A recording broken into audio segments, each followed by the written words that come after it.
Let me tell you something. Revolutions are nothing more than a bunch of men in one place. It's not women. It's men. If you put enough men on a city square pissed off, a revolution happens. That's what the people in charge of the world are afraid of. So to make sure there's no revolution, what they do is they construct as many divisions amongst the peasants as possible. They make sure the blacks hate the whites, the men hate the women, the Republicans hate the Democrats, and we're all so busy fighting with each other they can laugh from the top because there's not very many of them and there's a bunch of us. I'm telling you, the reason in countries like America, the reason the law is so destructive against men is very, very purposeful. They don't want you to feel like a king. They don't want you to feel powerful. You wake up amongst 3 bitches. If you have fucking 10 sons from 10 baby mamas, you're going to wake up and feel like the man. You ain't taking shit easy. If you wake up on your fucking 3rd year of a sexless marriage, paying taxes, and your kids don't even listen to you, you don't really feel like rebellion. You don't have it inside of you. This is why there's so much fucking male suicide. This is why men are so depressed. This is why everyone's so unhappy, because the life they try and create for men, the things they try and purport,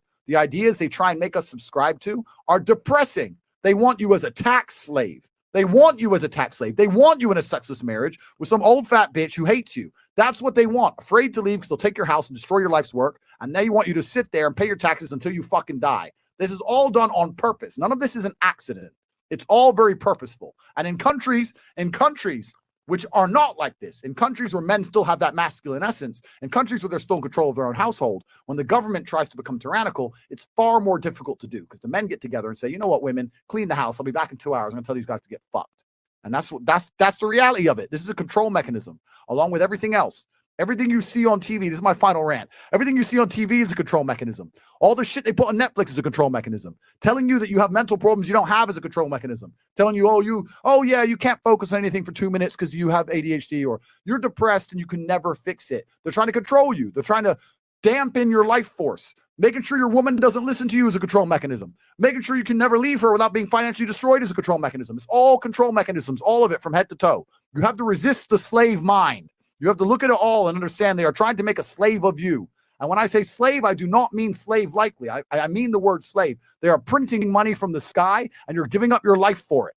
If they can create something in unlimited amounts anytime they want, and you'll give up your life and time for that said thing, you are their slave. They don't need to use power and control and whips anymore. They just have the money print button. It's slavery. And they need to make sure that even if you know that, you don't feel powerful enough to do anything about it. All of this, every single thing about the modern world was deliberately constructed to get us to a point where they can come along and lock you in your house for something with a 99.9% survival rate, and you're going to sit there and take it like a bitch anyway. That's what all this shit is, including being in a position where you can't even tell your own woman she's not allowed out with her friends to get fucking drunk with a bunch of dudes, because you're not even allowed to do that. If a wife comes home and goes, I want to go out drinking tonight, you go, you're not fucking going nowhere. Oh, I want to go out with my friends from work. You're not going out with them men. That's coercive and controlling behavior. Bro, you can't even tell your bitch not to go get fucking drunk with dudes. They'll call that abusive.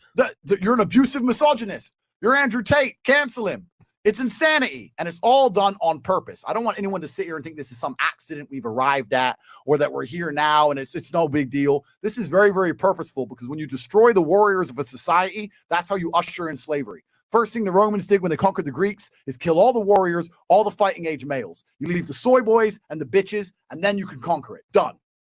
That's what they're doing to us. They're trying to destroy the warriors. So my G's, the ones who are left, don't worry about fucking some pussy. We got bigger fights coming up.